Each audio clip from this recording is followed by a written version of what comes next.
Fala pessoal, beleza? Aqui é o John Medeiros do Inércia Studios e eu estou aqui para apresentar mais um episódio de podcast para vocês, né? Hoje vai ser uma história maravilhosa, uma história de superação, resiliência e dedicação a fazer aquilo que você ama por si mesmo e pelos outros.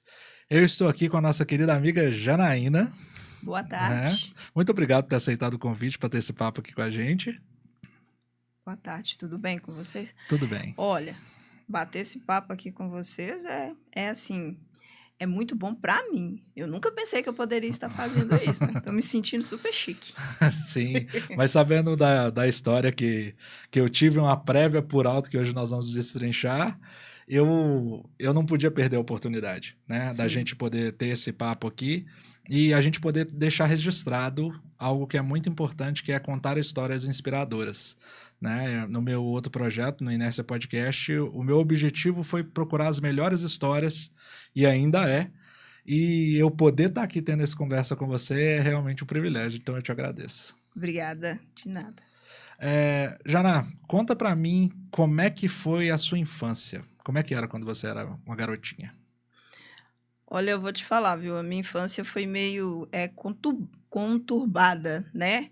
Porque eu sou adotada, meus pais eram alcoólatras, sou daqui de Contagem mesmo. Uhum. Meus pais alcoólatra, minha mãe fugiu, me pegou, fugiu comigo, foi embora para o interior e nunca mais eu vi o meu pai. Uhum. Minha mãe continuou alcoólatra, chegou lá no interior lá para morar com a minha avó, chegou lá, não me queria mais e acabou me dando para uma outra família me criar. Entendi, mas quando você era... Isso com que idade, mais ou menos? Olha, eu vim conhecer a família do meu pai, eu tinha 24 anos. Sim, mas quando que você saiu de lá? Pois é, foi nessa aí que eu fiquei sabendo que eu provavelmente fui adotada, saí daqui de Contagem, eu devo que tinha uns 3 anos, quando a minha mãe... Novinha. Bem novinha, quando a minha mãe fugiu comigo e nunca mais voltou, né? Uhum. E dali eu fui para uma outra família que conhecia minha mãe desde a adolescência, aquela coisa toda, e... Beleza. Isso com os 3 anos mesmo? Ela já tinha... Já, com os 3 anos mesmo. Passei muita fome com ela, né? Porque a pessoa alcoólatra vivia na rua. Sim. E aí eu passei muita fome. A gente morava lá em Rio Casca. Não sei se você já ouviu falar. Já tive lá. Rio Casca. Hoje até que não, mas na época algumas pessoas achavam que eu não ia sobreviver. Não ia sobreviver porque dormia na rua. Né? Sim. Era aquela coisa toda, passava muita fome. E aí eu fui criada com uma família que me deu uma boa educação, né? Me deu estrutura, me deu base, né? E eu achei muito engraçado que na minha juventude eu ia passar lá em Rio Casca. Sim. Eu ia com os meus primos, eu ia para lá. E uma vez um domingo à tarde, num trailer, foi todo mundo, aquela coisa toda, e o dono do trailer tá me olhando. E, de repente, ele virou para mim e falou assim, ô menino, você é filha de fulano de tal, de fulana? Eu falei assim, sou. Mas você tá viva? Falei, tô. Porque você não tinha nada para estar viva não, viu, minha filha? Então, assim, porque o sofrimento foi demais, né? Então, assim, algumas pessoas lá em Rio Casca, quando me veem, eles falam, gente, não é que ela tá viva, sobreviveu? Que legal, né? Eles até gostam disso. Mas eu fui, graças a Deus, fui muito bem criada. Sim. Tá? Foi um... É um processo, né? Entrar numa nova família, você foi bem aceita nessa família nova? Fui muito bem aceita, porque a família era grande, muito menino, tudo da mesma idade. Tanto que aqueles que eram para ser os meus irmãos, eu chamo de tios. Sim. São meus tios, né? E os filhos deles se tornaram, em vez de serem meus sobrinhos, são meus primos. Entendi. Que hoje nós éramos tudo da mesma idade, e hoje está todo mundo da mesma idade, todo mundo com família, todo mundo... Inclusive, essa semana passada a gente estava conversando, a gente está querendo fazer uma festa dos 40, chamar a festa dos 40, porque tá todo mundo na mesma idade, com família criada, graças a Deus. Graças a Deus. Não tive restrição nenhuma. Assim, aonde comia um, comia dois, comia a mesma coisa, ninguém escondia nada de ninguém, eu Sempre fui muito É uma bem família aceita. humilde, mas assim, muito unida e tinha amor ali dentro. Muito, muito amor. E eu sempre fui muito aceita. Qualquer Que ótimo. hora, em qualquer casa deles que eu chegar, eles me chamam de Joana. Sim, Me chamam de Joana. E o abraço vem, as histórias vêm, é a mesma coisa. Eu sou sempre bem-vinda que maravilhoso. na família deles. Você tem alguma memória de quando você morava com seu pai e sua mãe? Os biológicos? Eu não, com a minha mãe, as memórias são assim, são muito, são pouquíssimas, e não são muito boas. Sim. Porque eu me lembro uma vez que o marido que ela tinha me levou com ele para poder. Ele trabalhava consertando fogão, né? Ele até faleceu. E eu dormi numa escada num sol quente, esperando ele, eu dormi numa escada. A outra que eu tive também, já lá no interior, foi da minha avó batendo a minha mãe. Então, assim, são Sim. coisas assim, bem. Memórias ruins, né? São memórias bem ruins, né? Sim. E isso, mas isso também não proibiu que quando eu ficasse adolescente, eu pudesse ter convívio com a minha mãe. Eu tive Sim. convívio com ela. E né? como é que era, assim, adolescente convivendo com a mãe que não tinha boas memórias de infância? Você tinha algum tipo de revolta, alguma coisa assim? Então, menino, a revolta, o que que acontece? A revolta, ela aconteceu mesmo quando a minha primeira filha nasceu. Aí eu tive uma revolta meio que interna. Porque quando a minha primeira filha nasceu, eu comecei a pensar assim. Eu carregava ela no colo, né? Eu trocava ela e eu percebi que ela era indefesa. Sim. Que ela dependia totalmente de mim. Sim. Aí o que que eu fiz? Eu trouxe isso pro meu consciente e falei assim: por que que a minha mãe me deu para outra família? Por que que ela não me protegeu? Sim. Né? Eu fiquei pensando nessas coisas. Com isso, eu fiquei 1 ano sem conversar com a minha mãe. Fiquei 1 ano, sem sumir da vida dela 1 ano, né? E quando ela foi ver a minha filha de novo, minha filha já tinha 1 ano e pouquinho, mas aí depois passou. Aí depois eu não. Você chegou a alguma conclusão? Tipo assim, ela não tinha condição, né? Nem psicológica, ou mental, ou emocional, né? Porque geralmente as histórias. Eu tava conversando com o Felipe e com a minha mãe agora, a gente saiu para tomar um sorvete, e eu conversando com eles, falando de algo pessoal de um parente meu, que por não ter tido alguém, né? Não ter tido um pai, a referência dele de pai é meio difusa. E às vezes a gente não pode culpar essa pessoa diretamente. Você fez essa realização, tipo assim, poxa, culpar minha mãe disso, de um instinto que é meu, é responsabilidade sua ser melhor. E você foi, e suas filhas são incríveis. São. Uhum. Então, essa volta, poxa, eu recebi algo ruim e transformei em algo bom. Você tem essa consciência ou isso é feito de maneira natural para ti? Na verdade, o que que acontece? Na minha juventude, eu não pensava muito não, né? Eu vivi um dia após o outro, né? Sim. Comecei a trabalhar com 14 anos e aquela coisa toda. Fui doméstica dos 14 aos 30. Sim. Pra te ser sincero, fui doméstica dos 14 aos 30 e fui vivendo a minha vida. Sou da época do funk, aquela coisa, eu gostava de muito funk, aquela coisa. Então, eu não parava para pensar sobre esse assunto. Sim. Porque, na verdade, realmente esse assunto não vinha à minha cabeça. Esse assunto começou a vir na minha cabeça depois que eu tive a filha, né? Mas pensar mesmo sobre as atitudes da minha mãe e do meu pai, eu pensei, sinceramente, foi depois que a minha mãe faleceu. Que Sim. já tem uns 13, 14 anos que a minha mãe faleceu, que aí eu vim pensar na vida dela. Sim. Como foi a trajetória dela, a vida dela. E uma coisa interessantíssima que eu descobri da minha mãe é que a minha mãe nunca foi amada. Foi uma mulher que não conheceu o amor. Sim. Não, o pai dela, meu avô, ficou casado 1 ano só com a minha avó e sumiu. Uhum. E ela tinha 9 meses. Então, referência de pai ela não teve. Sim. A minha avó largava ela com as pessoas para ir poder trabalhar no interior, na roça, para poder sustentar ela. Não teve amor de mãe. Sim. Também não teve, né? Porque esse pessoal do interior, eles costumam ser meio chucro, né? São. Sim. E com isso, ela engravidou aos 17. Uhum. A minha avó, por ser pessoa, né, mais idosa, obrigou a casar. Sim. Casou com 17 porque estava grávida e ficou 17 dias casada. E aí, não casou mais. Somos 4 irmãos, mas cada um de um pai. Entendi. Então, assim, depois que ela faleceu, eu coloquei eu comecei a pensar assim, ela nunca foi amada. Ela não deu amor. Primeiro, porque ela não teve. Ela não conheceu.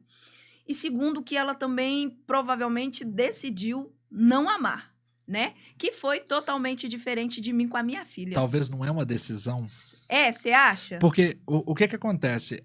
Para falar, as pessoas ao redor da gente falam, a gente ouve, imita, aí aprende a falar. Ah, tá. E todas as coisas que a gente aprende na nossa vida, o motivador inicial para a gente começar a tentar praticar aquilo é o espelho, né? É a gente ver alguém que faz, aí a gente imagina, nossa, eu podia fazer aquilo. Aí a gente imita. Tanto que o nosso conceito social inicial ali na primeira infância, você teve primos, tios ou sobrinhos maravilhosos, né? Que te deram esse senso de comunidade, senso de fazer parte de algo. Você via o pai, a mãe deles tendo essa atitude para com eles, para com você, e assim você foi aprendendo algo que talvez ela nunca aprendeu. Isso então não mesmo. é muito uma questão de escolha, talvez. Acredito que sim. Possa ser isso. Porque realmente a família da minha mãe foi muito pequena. Sim. Então, assim, ela e minha avó. Minha avó não casou de novo, não teve mais filhos, ela era filha única e não tinha convívio também com parentes e aquela coisa toda. Então, ela sempre foi muito sozinha, né? Sim. E aí, quando fui lá, casei. Menino, e o meu casamento foi muito interessante porque o povo falava que eu não ia casar, porque eu era maluca, né? Por quê? Eu bebia, eu sempre fui muito comunicativa. Sim. Eu sempre cheguei num lugar... É impossível as pessoas não me verem. Sim. É impossível não me verem, por quê? É porque eu não consigo ficar calada e ficar quieta ou chegar numa festa e ficar ali quietinha, sem conversar com ninguém. Isso não é pra mim. Então eu converso com todo mundo, né? Então eles achavam que eu não ia casar, que eu jamais conseguiria casar pela minha forma de ser maluca, aquela coisa doida. É porque o homem tem que ser muito homem, né? Pra ter uma mulher comunicativa, ele tem que estar muito seguro. Pois é, menina, e funkeira, e bebia, e conversava com todo mundo, sabe? Aquela coisa toda.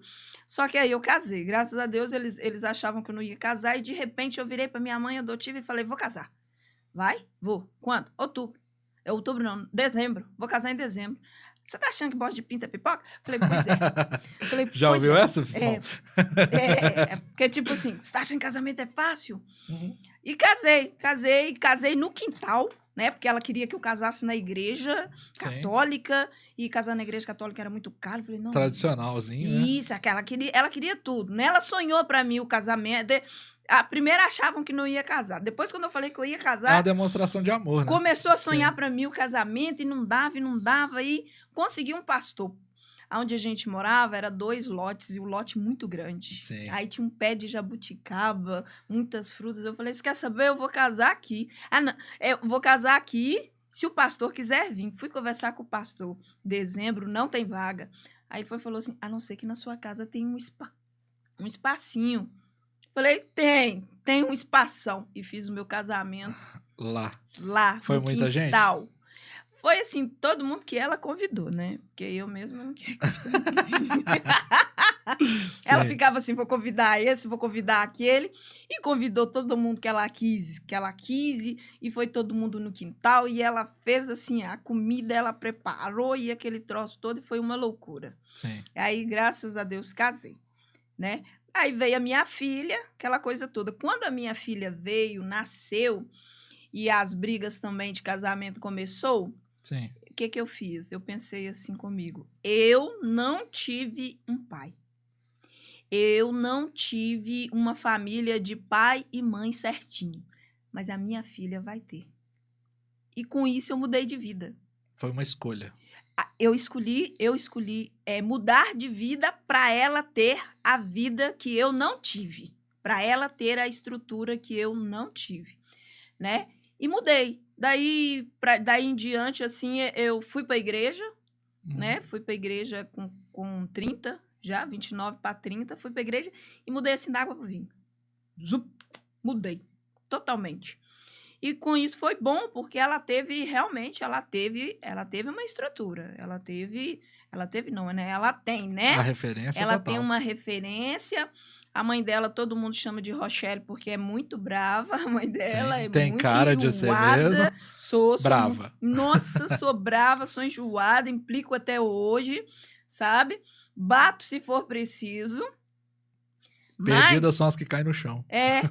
Mas ela tem, assim, depois de casada, ela já vai fazer 3 anos de casada. Ela virou para mim e falou assim, ô mãe, se a senhora não fosse o que a senhora é, eu não sei o que seria de mim. Eu não seria o que eu sou. Eu não seria o que eu sou. Sim. Eu achei aquilo ali interessante, sabe? O reconhecimento, né? O reconhecimento. E uma outra parte boa também do reconhecimento dela comigo foi quando ela estava nas adolescências dela já nós duas mais amigas, aquela coisa toda, eu comecei a contar para ela meu passado. Sim. Como é que eu era, a jovem que eu era, o que eu fazia, aquela coisa toda, dos ex-namorados, aquela coisa. Contando para ela a minha vida de juventude, ela virou para mim e falou assim, uai, mãe, mas você teve tudo para não dar nada, hein? Falei, não é, minha filha. Ela falou, nossa, mãe, que maravilha, hein? Mas a sua história de vida é muito triste. Eu não acho triste, sabe por quê? O presente, ele nos machuca sem a gente deixar. O passado só nos machuca, o passado e o futuro só nos machucam se a gente deixar. Isso é verdade. Então, você transformou em história e em tijolos para construir a mansão que você tem construído. Isso. E você não seria quem você é se você não tivesse passado por todas essas coisas. Então, talvez a sua força, a sua consciência, o seu senso, esse senso de responsabilidade, no seu inconsciente você quebrou uma maldição que ela é de gerações. Isso. De uma bisavó para uma avó, de uma avó para você, uma mãe. Isso. E você falou, não, acaba em mim. A minha filha... Porque o avô largou a avó, a avó largou a mãe. Quando chegou em ti... Não, agora vai ser diferente. Vai ser diferente. E como é a sua filha? A Ágata. Se você puder me descrever essa sua filha, como você a descreveria? Olha, porque eu tenho 2, né? Eu tenho a Ágata e a Esther. A Ágata, que é a mais velha... Ela é fantástica. Pensa numa menina que desde criança, aonde chegou, as pessoas sempre gostou muito dela. Ela é muito cativante. Fala menos que eu, bem menos. Aparece bem menos que eu. Ela é bem na dela.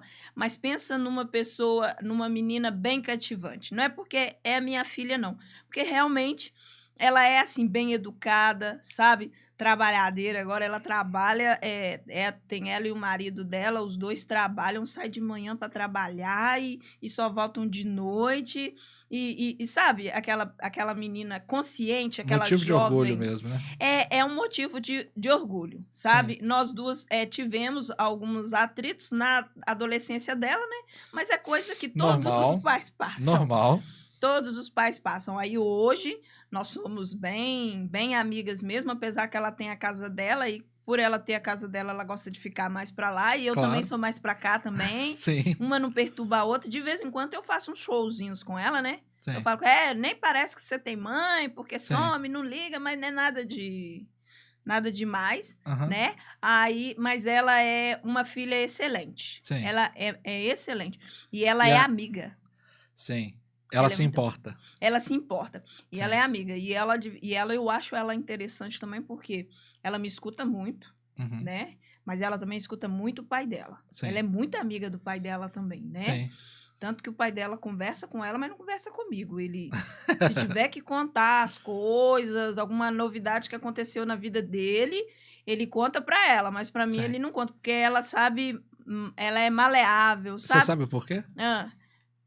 Eu vou te contar um segredo dos homens aqui agora, ao vivo.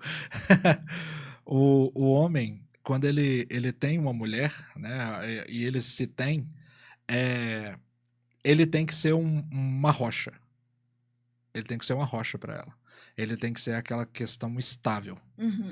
E ele contar muitas vezes algumas coisas que trazem para ele o traço da emoção faz com que ele fique sensibilizado. Ah, tá. Então, às vezes ele falar dessa maneira, ele está se vulnerabilizando, onde ele valoriza tanto ser para você aquele que você pode contar, que ele prefere abrir mão de dividir essa parte da vida dele, que é a emoção, de uma maneira que vocês continuem num tratado Uhum. de você ser a mulher, ele ser o homem, e vocês dois juntos serem um par. Um par. Então, às vezes, ele feriria essa questão de par se ele, vamos dizer assim, contasse uma coisa da vida dele que o vulnerabilizasse. Já para a filha, ele é um pai.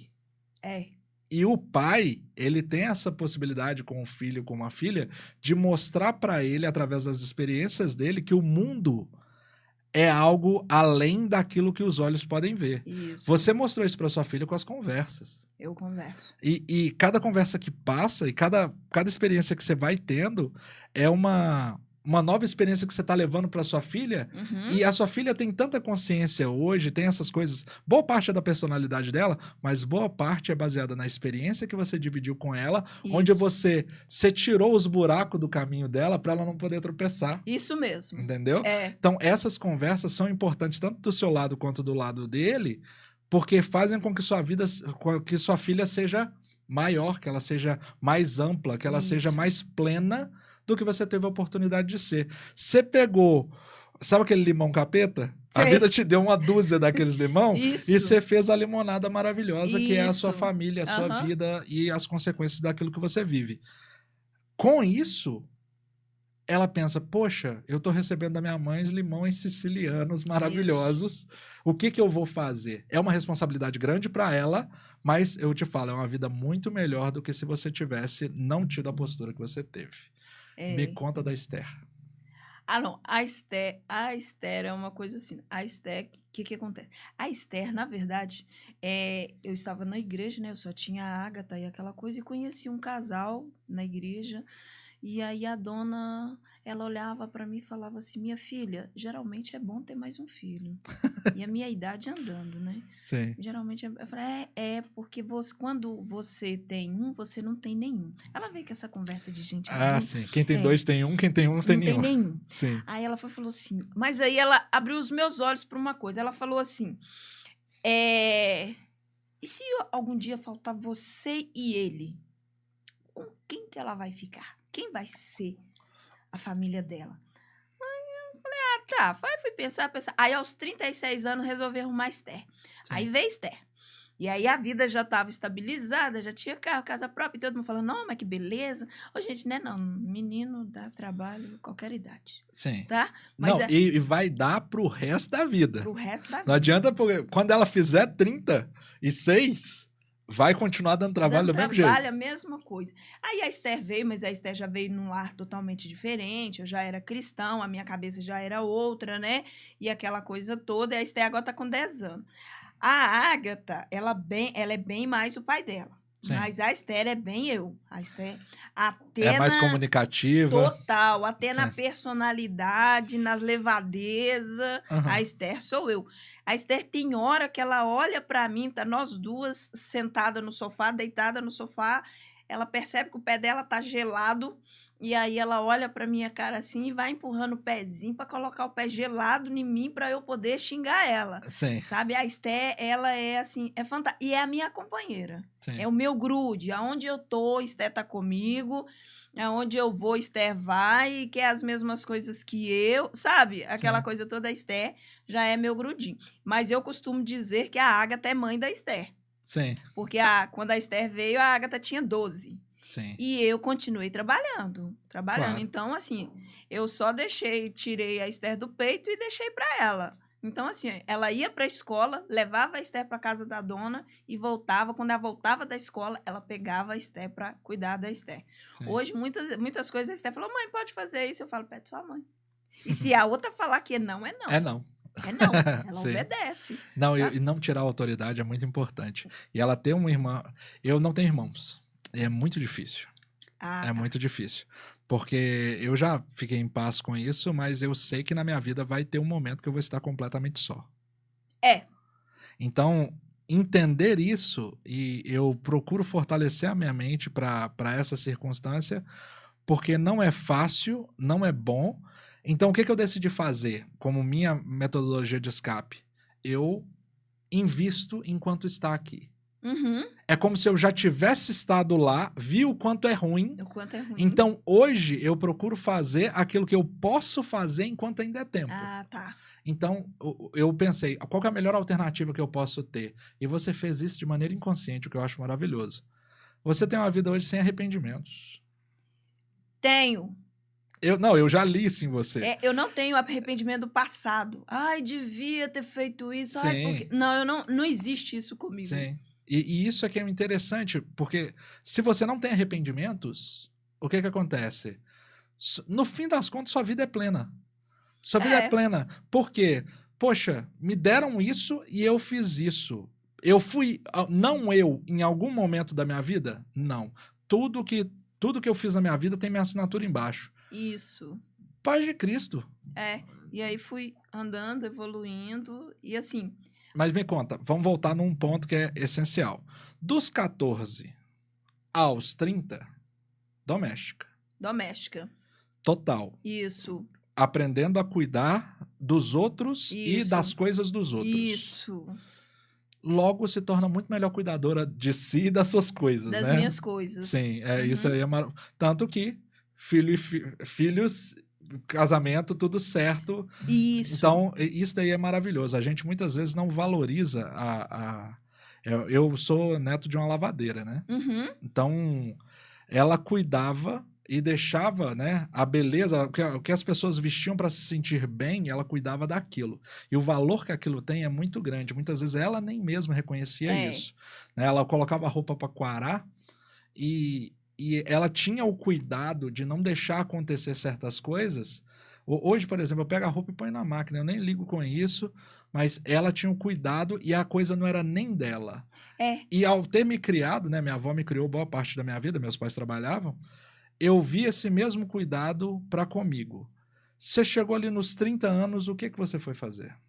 Então, eu cheguei nos 30. Antes de chegar aos 30, eu trabalhei numa casa de família muito rica. Em Belo Horizonte. Eu fui doméstica numa casa de família muito rica. E aí, o que eu fiz?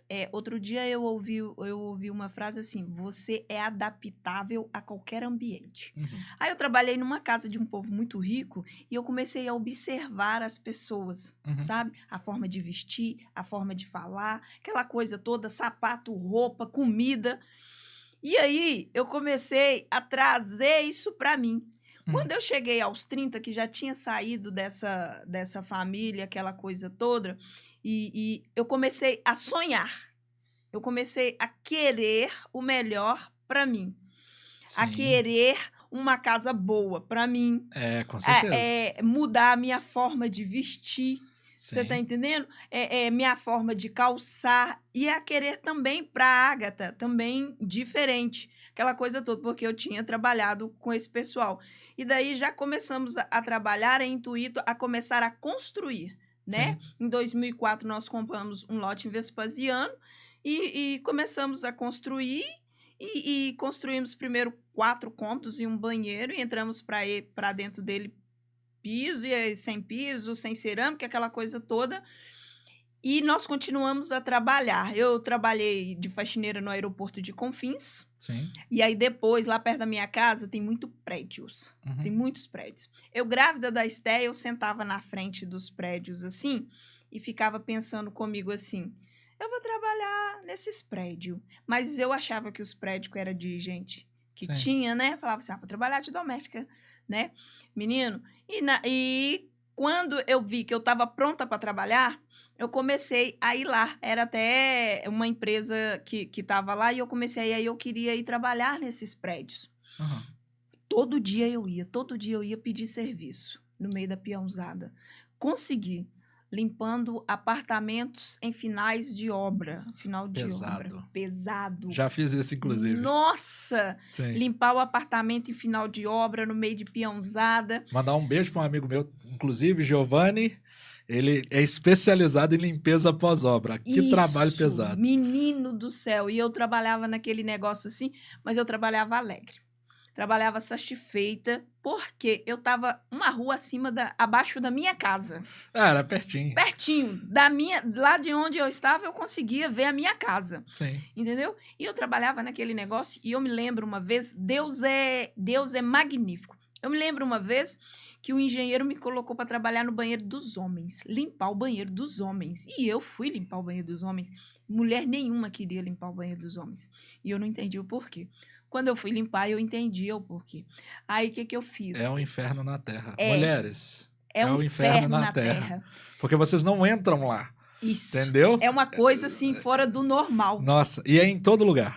Banheiro de peão. É. Misericórdia. E aí, o que eu fiz? Coloquei um fone de ouvido, um louvor. Menino, e eu cantava, e eu limpava esse banheiro, e cantava, e louvava a Deus, e pensava comigo. Eu não trabalho para o homem. Sim. Eu trabalho para Deus. Eu não trabalho para o homem, trabalho para Deus. Não demorou muito tempo. Eu querendo entrar na empresa mesmo que estava construindo, e conversei com o engenheiro. E nisso, o síndico que era do prédio, que ia ser do prédio, perguntou para ele assim, tem alguma dessas mulheres que está aqui que queira trabalhar de faxineira no prédio para mim? Aí, como eu queria mudar de serviço, o engenheiro falou assim, não, tem ela. Ela Olha conhece todas as instalações, ela conhece tudo aqui. Quando eles entregaram o prédio, eu saí da empresa e fui trabalhar de faxineira no prédio. Condomínio. No condomínio. Continuei Sim. no mesmo lugar. E aí eu fui trabalhar de faxineira. Vendo a casa de longe. Vendo a minha casa de longe, meu filho. Vendo a minha casa. De vez em quando eu chegava em alguns apartamentos que dá para minha casa, da janela e gritava a minha filha: e aí, como é que tá? Tudo bem? Eu sempre falei muito gritado. Gritar para mim não é o problema. Sim. Aí o que acontece? Fiquei lá. Com 3 meses, eles queriam um zelador. Sim. Eles queriam um zelador. Que é um upgrade. Que era. Enquanto a faxina, para quem não sabe, vocês aí que só veem essas pessoas passando, né, e alguns aí nem veem, tomem vergonha na cara, a faxineira, ela limpa, né? Limpa. O zelador, ele cuida. Isso. Então, ele vai cuidar para que as coisas continuem do jeito que estão ou fiquem melhores. Isso. Esse é o propósito do zelador. Esse é o propósito do zelador. E aí, eles falam, não, a gente precisa de um zelador à minha mente. Aí eu cheguei no síndico e falei aqui. Já tinha experiência com a própria casa. Com a própria casa. Você fez alguma coisa na obra da sua casa? Na obra da minha casa, faço não. Faz não? Não. Você pode pagar alguém para fazer, porque fazer, né? O marido faz. Ah, o marido isso aí. faz. Um abraço, marido. O marido faz. Sim. Mas aí, o que acontece? Eu cheguei no síndico e falei assim, olha, se você colocar um homem para trabalhar aqui de zelador, eu vou ter que explicar tudo para ele. Sim. Eu vou ter que ensinar tudo para ele. E vou continuar como faxineira. O que você acha do seu irmão, a faxineira, e colocar eu como zeladora? Aí ele pensa, mas mulher faz isso? Eu falei, não sei. Mas o que você acha de você tentar? Você confia no meu trabalho, né? E aí, menino, ele falou assim, olha, mas como você não sei, você precisa de curso. Os moradores disseram que eu precisava de curso. Sim. Ele pagou um curso de 2 dias para mim, de Que zelador, para eu saber o que o zelador fazia, né? Sim. Naquela época. E entrei como zelador, arrumei, aí ele arrumou uma faxineira e eu fiquei lá como zelador. Inclusive, tinha arrumado um serviço para o meu marido lá de porteiro, Sim. né? Aí eu brincava com ele, eu sou seu chefe. Não, e o legal, né? Ela já morava a uma rua do negócio, ela ainda arrumou a caroninha, Pi, pra não precisar andar um quarteirão. Né? Ele vem de carro, ele vai traz. De carro, isso. Menino. Olha só. E aí eu fiquei ali nesse condomínio de 2016 até 2018, Sim. como zeladora. E com isso eu fui aprendendo tudo. E o zelador, ele Você crê que foi uma evolução pra ti? Pra mim, tremenda. Tremenda, tremenda. Assim, não fiquei feminina, né? Porque lidar com homens, tipo assim, prestador de serviço, Sim. todos passavam por mim. Eu tinha... Quem arrumava era eu. Estourou um trem lá que eu não conseguia fazer. Um cano. Eu não conseguia fazer, tinha que chamar um profissional... Eu que corria atrás e aquela coisa toda, eu que falava, síndico só paga. Sim. só pagava, né? Eu que olhava preço e aquela coisa toda. Então, Geralmente é o contrário, viu, gente? Geralmente é o síndico que corre atrás de tudo, o zelador só fala o que precisa. só falo o que precisa. Mas aí o dedicado no trabalho... Isso, dedicada no trabalho. Eu tive 2 síndicos excelentes. O primeiro foi o Emerson, bem mais 3, novo. né? 3. Teve o Emerson, Isso. teve o outro e teve agora você, que também é um síndico excelente. Que Mas também, a gente também chega sou. lá. A gente chega lá. Isso. Aí o Emerson é bem mais novo que eu, ele me chamava de Dona Janaína, eu achava tão engraçado. Mas, assim, foram síndicos que confiaram em mim. Sim. Tipo assim, o problema aconteceu, eu reportava o problema para eles e eles falavam, dá um jeito de resolver. Sim. E aí eu corria atrás e Te resolvia. dava o suporte financeiro, Isso, Sim. né? Aí eu ia e resolvia. Com isso eu convivia, assim, conheço vários prestadores de serviço, lido no meio de vários homens, mudava até a forma de falar, de agir, xingava os homens tudo. Teve uma vez que reclamou de mim. Nossa, mas essa zeladora é folgada. Aí o síndico falou assim, mas aqui, quando eu não tô, é ela que tá, é ela que manda nesse negócio aí. Então se esquece, se você vacilou com ela, eu você não posso vai fazer andar. nada. Se é você ou ela, vai você embora. É você que vai embora, né? E aí eu fiquei lá até 2018 como zeladora. Sim. Tive problema com alguns moradores, né? Aconteceu um episódio, inclusive, né? É importante a gente falar para que as pessoas tomem consciência e isso não se repita. Aconteceu um episódio contigo enquanto era zeladora ou já era síndica nessa época? Então, esse episódio aconteceu comigo, eu era os dois. Eu era os dois. Porque aonde eu sou síndica agora, eu fiquei lá também como zeladora 5 anos. Sim. 5 anos. E o ano passado eu fiquei fora 4 meses por motivo de doença. Quando eu voltei, estava na troca de síndico, Sim. né? E aí não querem síndico assim, não querem síndico tal.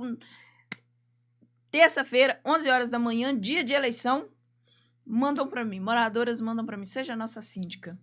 E o interessante é que enquanto eu estava à toa em casa, eu estava vendo os vídeos de síndico, vindo aqui, passava pela minha cabeça. Antes, eu pensava assim, vou ficar como zeladora, porque zelador não tem como crescer mais. Sim. Zelador é zelador e daqui, se ele quiser, ele vai ter que ir para outra empresa. Zelador não vira síndico. Sempre. Aí, do nada, os moradores mandaram uma corda para ti. Os moradores colocaram na minha cabeça, vai.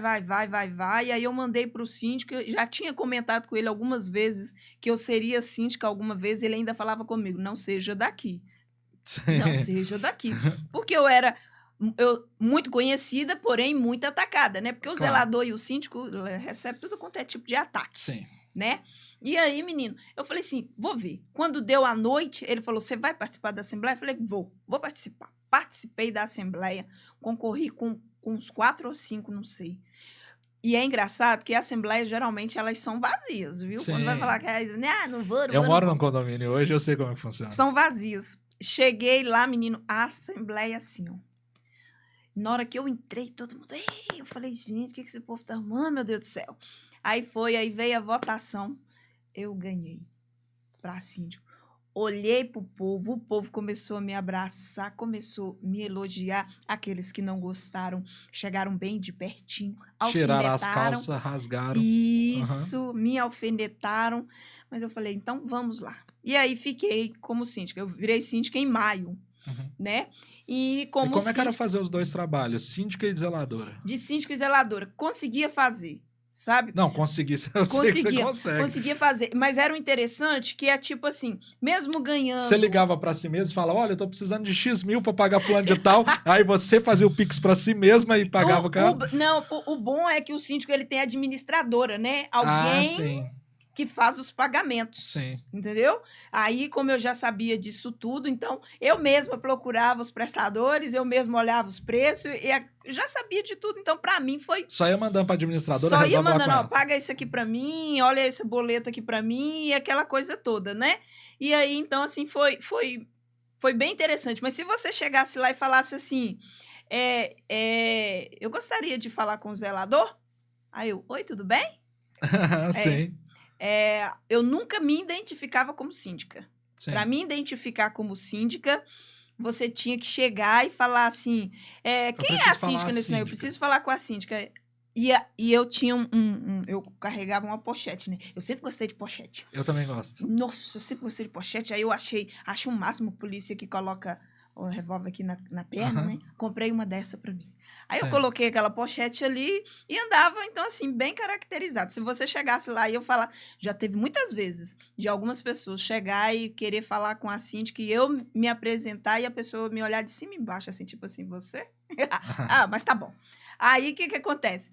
Quando foi de maio, virei síndica, resolvendo a minha vida, tudo certinho, tentando seguir as regras, né, do condomínio, coisa que eu já sabia desde zeladora.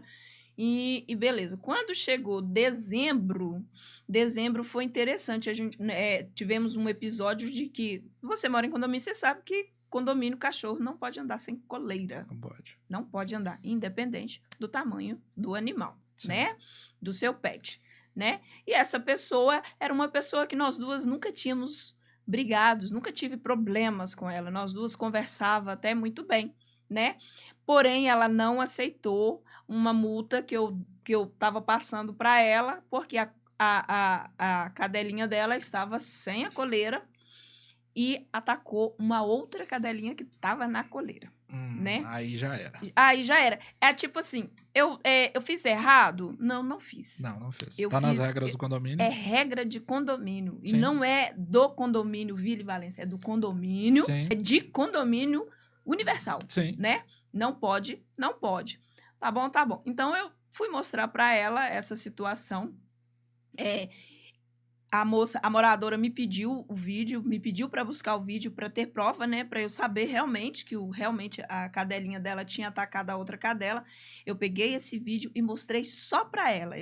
Saiu vários vídeos, mas esse não saiu. Sim. Mostrei só para ela. Falei assim, olha isso aqui. Quando eu fiz eu mostrei para ela, tive com ela essa conversa, eu estava esperando o quê? Se ela tivesse chegado em mim e falado assim, nossa, Janaína, é mesmo, hein? Que coisa. Quem é a moradora? Deixa eu ir lá me retratar com ela, ver se ela não precisa de nada. Se tivesse tentado resolver de outra forma, né? Eu não teria mudado. Sim. Sabe por quê? Porque eu ia ver que Ela se importa. ela resolveu o problema, Sim. né? Mas aí dali ela já começou. Ela não aceitou a situação, não, e aquela coisa toda. Tá bom então. Né? Eu tenho os vídeos todos, de eu conversando com ela, de eu mostrando para ela, dela não aceitando, porque gesticula, né? Sim. A pessoa vê que a outra não aceitou. Eu tenho tudo isso. E aí, quando foi mais tarde, ela apareceu. Eles saíram e aí eles apareceram. Só que parece que eles tinham bebido, né? Feito alguma coisa que eles já não voltaram no normal deles. E começou a falar, né? E fala daqui, fala dali, e pela misericórdia do Senhor, foi os anjos que me deixou calada. Eu não respondi, de forma nenhuma. Eu abri a boca para responder, e ela falava, ele falava, e eu não respondi. Mas jamais passou pela minha cabeça que essa pessoa poderia me agredir. Sim. Tem alguns lá que eu acho que poderiam, mas sim, essa eu não contava com isso, né? E aí ela saiu de novo e depois voltaram de novo e começaram a falar e eu calada, até que eu entrei para dentro da guarita. E ela chegou na porta, como tá lá no vídeo, começou a falar. E aí ela achou que eu estava gravando. Por eu não falar nada, ela achou que eu estava com o celular na mão gravando. Mas ela esqueceu que em cima da guarita tem câmeras. Então, sim, eu nem precisava de gravar. Eu sim, mesma não precisaria de gravar, porque o condomínio estava gravando. Sim. Né? E aí, essa pessoa entrou lá dentro e me agrediu. E passou ali, na hora que ela começou a me agredir, passou na minha cabeça assim, leva ela para fora. Sim. Leva ela para fora. Tanto que no vídeo você vê que eu saio para fora primeiro. Quem sai sou eu. Sim. Porque eu tô trazendo ela para fora para poder as câmeras pegar o que ela estava fazendo. Sim. Só que as minhas câmeras não têm áudio. As câmeras do meu condomínio não tinha áudio, e eu acho que hoje também não tem. Não tem áudio. Porém, uma moradora, uma menina novinha que morava no primeiro andar, bem pertinho da guarita, bem pertinho mesmo, gravou tudo assim. Tudo. Ela pegou do início ao fim toda a confusão, aquele forfé todo. E depois da confusão toda, que essa pessoa saiu de perto, essa menina chegou em mim e falou assim, te mandei 2 vídeos. Falei, tá, mas a minha cabeça estava atortoada. A polícia foi, conversei com a polícia, aquela coisa toda. Aí, resolvi ver o vídeo.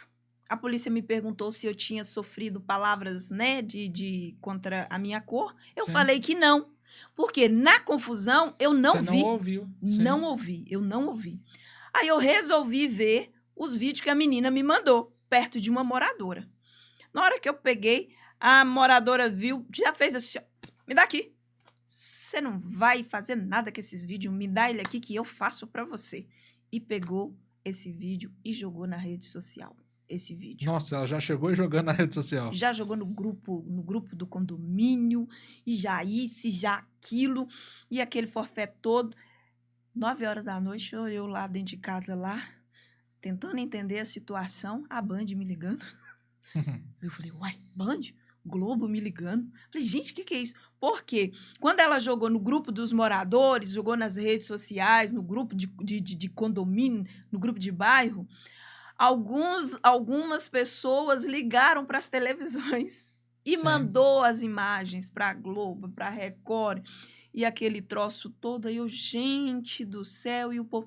Eu não sabia que ia chegar no patamar que chegou. Você tá entendendo? Eu realmente não sabia que ia chegar. Se fosse para eu, sozinha, só eu, Janaína, tomar a decisão de mandar as coisas, de tudo fazer, mais. Eu não iria. Eu não iria fazer, sabe? Mas Deus é maravilhoso sabendo que eu não iria fazer isso, porque isso é algo que realmente tinha que sair. Sim. Tinha que ir para a mídia, porque isso é uma falta de respeito. Não, depois de que o jogo acabou dos 45 do segundo tempo, a gente ainda utilizando esse tipo de linguajar, desse tipo de pensamento, é loucura. Eu nunca pensei que pudesse ser usado, que ela poderia ser usado. Sim. Usado essa situação comigo. A bebida sabe? revela as pessoas, né? Revela.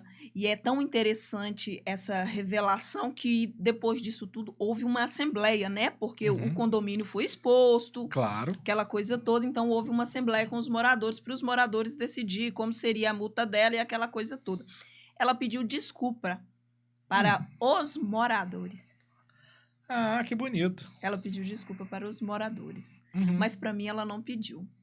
Mas foi muito interessante que na audiência, a minha advogada perguntou para ela, a senhora disse que não é racista, mas a senhora pediu desculpa? A ela, de quê? A senhora disse que a senhora não é racista. A senhora pediu desculpa? Eu pedi desculpa para o condomínio e tal. Ela falou assim, mas a senhora não pediu desculpa para minha cliente, né? Então a senhora é racista. Racismo é algo que está bem guardadinho, esperando a oportunidade para pular para fora. E a pessoa geralmente revela em momentos que... Porque, por exemplo, eu posso ficar com raiva de você, posso ficar com raiva do Felipe. Se a raiva de um é diferente da raiva do outro, existe algo ali. Isso. Existe algo. Porque se é a mesma raiva pelo mesmo motivo e eu ajo com ele de um jeito e ajo com você de outro, tem alguma coisa estranha. Tem alguma coisa estranha, tem alguma coisa oculta, guardada. E Sim. a qualquer momento... Isso vai pular para fora. E isso às vezes a gente sair. acha que aquela senhorinha boazinha e tudo mais, às vezes ela é a pior. É a pior. Não é? É a moça que você não achava. É a moça que eu não achava. Eu te falo, tem gente que não gosta de você no condomínio que não é racista. Isso mesmo. Tem gente que deixa claro pra mim assim, ó, que não gosta de você, mas não gosta de você pela... Não é que não gosta de você pela sua cor, não gosta de você às vezes porque o santo não bateu. Não gosta do meu serviço. Alguns falam que eu sou autoritária, que eu sou isso, que eu sou aquilo. Sua filha, inclusive. A minha filha fala que eu sou autoritária. Lá em casa o povo fala que eu sou autoritária demais. Mas é interessante isso quando vem de fora. Sabe? Sim, essa situação loucura. quando vem de fora. É completamente repugnante, nós somos totalmente contra esse tipo de coisa, tá? Isso. É uma coisa que, se eu pudesse estalar o dedo assim, ó, e fizesse uma coisa acabar, primeiro fome e depois isso. Porque isso daí nos separa, nos divide e vai totalmente contrário ao contexto de sociedade. Sociedade é todo mundo junto, tentando fazer algo legal para todo mundo. Isso. Isso daí é justamente que vai de encontro contra, porque esse grupo aqui, ó, eu não gosto. Esse grupo aqui eu não gosto. É uma loucura. E quando eu não gosto desse grupo aqui, esse grupo aqui, ele não pode destacar. Eu não posso ver destaque nele. Porque eu sou totalmente contra qualquer coisa que fizerem... Nesse grupo. Não, mas aqui, temos que mandar um abraço, inclusive, para essa mulher detestável, porque caiu para cima demais, né? Caiu. Ela te deu uma notoriedade. Que eu não tinha. Olha só que coisa maravilhosa. Como é que Deus é muito bom. Eu acho Deus muito bom. Não sei se você acha Deus muito bom, eu acho. Maravilhoso. Pega-se um conjunto de matéria péssima, que é essa atitude dessa mulher. Ela te entrega isso. Isso, sem a sua atitude, se torna o combustível onde as pessoas não só podem ver você através da TV, através dos grupos, através de tudo mais, mas pessoas começam a se inspirar em você. Isso. E agora elas querem que você seja uma voz que as represente e seja ouvida nos mais altos pontos. Isso. Você tá entendendo? É tipo assim, até então, eu nunca tinha pensado sobre esse negócio de racismo, de preto, de branco, esses trem. Nunca tinha pensado sobre isso. Sim. Nunca tinha pensado em falar sobre isso. Mas agora, o que acontece? Eu comecei a pensar sobre essa situação. Sim. Você tá entendendo? Eu, por um fato banal, sofri isso. Imagina essas outras pessoas. Sim. Imagina essas outras pessoas que são atacadas diretamente todos os dias. Que são atacadas. São as atitudes veladas. Melhorou? As atitudes veladas são o seguinte: eu sou, mas é crime. Então, eu vou agir por baixo dos panos. Aí eu ganho um pouquinho de autoridade. Isso. Eu sou um síndico. Aquela pessoa ali, se ela fosse branca, eu só dava uma advertência. Mas essa aqui eu vou multar alto. Eu vou multar alto. Essas coisinhas é que fica um racismo velado que, pra mim, é pior do que o escancarado, porque o escancarado a gente tá vendo. E aquilo que a gente vê, a gente consegue se proteger. Ele deixa as pessoas saberem que ele é. Sim, mas aquele que é velado é pior. Ele é perigoso. Ele é perigoso. Não, a cobra que a gente não te vê, geralmente é a que morde a gente, é a que morde a gente. Foi o caso da mulher. Isso! Então, é uma loucura. Chegamos a um ponto que é... Gente, a história da Janaína ela é muito mais do que isso, mas a gente tem que chegar agora nesse ponto. Jana, conta pra mim. Escolheram você para ser a representante dele na Câmara dos Vereadores. Você já é candidata. Então, agora eu preciso de revelar. Devido à minha saúde, saúde dos últimos tempos que eu fiz umas descobertas aí, eu resolvi não ser. Não entrar. Porque ser vereador, ser candidato, entrar... É muito trabalho, principalmente campanha. Muito trabalho, né? E aí, o ano passado, eu passei por algumas cirurgias, né? Porque eu fui tratada de câncer. Tive câncer de mama e aí eu passei por algumas cirurgias. Quando foi esse ano que eu fui refazer os exames, voltou na mesma mama. E aí, com isso, as médicas me disseram, vamos ter que fazer um tratamento. Sim. Né? Aí já até, né, deu uma cortada no cabelo, então tô fazendo químio, vou fazer rádio. Então, eu preferi não misturar as coisas, né? Porque eu já fiz até a primeira sessão e eu achei interessante que a médica falou assim, ó, vai acontecer isso, vai acontecer aquilo, vai acontecer... Aí eu falei, nossa, eu vou ficar careca, eu vou ficar assim, eu vou ficar assado. Graças a Deus ainda não aconteceu os efeitos colaterais que ela falou, Deus né? É bom. Mas pensando nisso, eu falei assim, é melhor eu não mexer. Porque o vereador, ele tem que... Tem uma responsabilidade com a sociedade com a sociedade muito grande. E haveria momentos em que eu poderia não aparecer, né? Poderia estar debilitada e não aparecer. Então, eu preferi. E também houve uma situação interessante que, tipo assim, mas se você ficar, vai ajudar o partido. Eu falei assim, não vou ajudar o partido. Se eu ficar, eu vou atrapalhar o partido, porque as pessoas podem achar que o partido está aproveitando da minha situação. Entendi. Então, eu resolvi sair da candidatura, mas eu continuo com o partido. Sim. E, inclusive, apoio a Dani e a Michele lá como vereadora, sabe? Mas eu resolvi sair para eu ter mais tempo para cuidar. Inclusive, Dani e Michele, se quiserem vir bater um papo aqui com a gente, que a gente tá querendo ajudar isso aí a acontecer. Isso é interessante. Posso olhar isso? Sim. Posso olhar então, assim, eu fico triste porque eu tenho certeza que com a sua postura e com a sua personalidade, você seria um excelente vereador, né? Bem comunicativa. Eu tenho certeza que você... Porque o que acontece? Você tem uma vantagem que, para mim, é um problema. Eu sou reativo.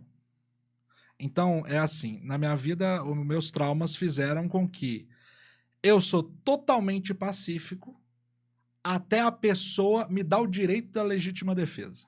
Ah, entendi. Você é resiliente. O que acontece? Fazem o que for com você. Você não deixa de ser quem você é. Nunca deixei. Então, isso daí, o que para mim é uma desvantagem. Por quê? Porque às vezes eu exagero. Uhum. Então, ele vai fazer ruim para você, você Isso. vai levar à luz aquilo e vai fazer com que aquilo seja tratado da melhor maneira possível. Isso. Foi o que aconteceu com a moça, que não foi você diretamente, mas aconteceu e caiu para cima maravilhosamente bem. E aqui, só te desejo saúde, melhora. Amém. E eu te falo, 4 anos passa rapidinho. Continuem acompanhando, né, o que essa moça aqui faz, porque realmente a gente tem visto uma questão de evolução. Eu não te conheço há muito tempo, né? A gente já fez algumas coisas fora isso aqui, mas cada vez que você vem, você tá melhor, né? E eu espero que só seja progresso. Amém. Siga a Janá nas redes sociais dela, tá? Acompanhe o conteúdo que ela faz, inclusive para melhora do seu próprio condomínio, da conscientização. Você que é síndico, você que é condômino, de qualquer forma, você que é zelador, você que é faxineira, tá aqui uma pessoa que passou por todos os cargos, que tem um know-how gigantesco, tem uma bagagem, Isso. pode estar trazendo para você a luz de um assunto que você não faz ideia de como resolver, tá? Esse episódio aqui, assim, nós já estouramos todos os nossos tempos, mas eu te falo, é sempre um prazer te receber, tá? Obrigada. Te agradecer, assim, com todo o coração. Saiba que eu, como pessoa, gosto muito da sua pessoa. Obrigada. Né? Te acho uma pessoa muito da hora, a sua história é muito... obrigada. Eu já sabia que a sua história era incrível, mas poder contar ela mais resumidinha e colocando uma timeline, eu acho incrível. Obrigada. E fico muito feliz por estar aqui com você. Obrigada, só te desejo saúde, melhora, progresso e tudo de bom. Amém. Obrigada. Sim. Deus na frente... Que atrás vem gente. Atrás vem nós. Manda todos os seus recados para essa câmera aqui, os beijos, os abraços, fala com o público, aquilo que você quiser, pelo tempo que você quiser. Olha, eu vou falar só sobre um assunto, que é o momento que eu estou passando agora, né? É um momento que muita gente nem acredita, né? Que eu estou passando por esse momento, mas é um momento que muitas pessoas passam, muitas mulheres passam e se deixam abater. Por favor, não se deixem abater, não fiquem tristes, não fiquem deprimidas, não é fácil. Mas entendam, essa é uma situação que nós passamos, mas que não está na nossa mão, está na mão de Deus. Então é Ele que resolve, deixa tudo com Ele, descansa no Senhor, que tudo vai dar certo. Por isso que eu estou em pé, firme, porque eu acredito que Ele tem ainda mais o melhor para mim. Para nós. Muito obrigado, Janá. Amém. Muito obrigada. Gente, sigam a Janá, sigam o Inércio Studios. Um abraço para Felipe Castelo, operador desse podcast. Eu sou o John Medeiros e é nóis.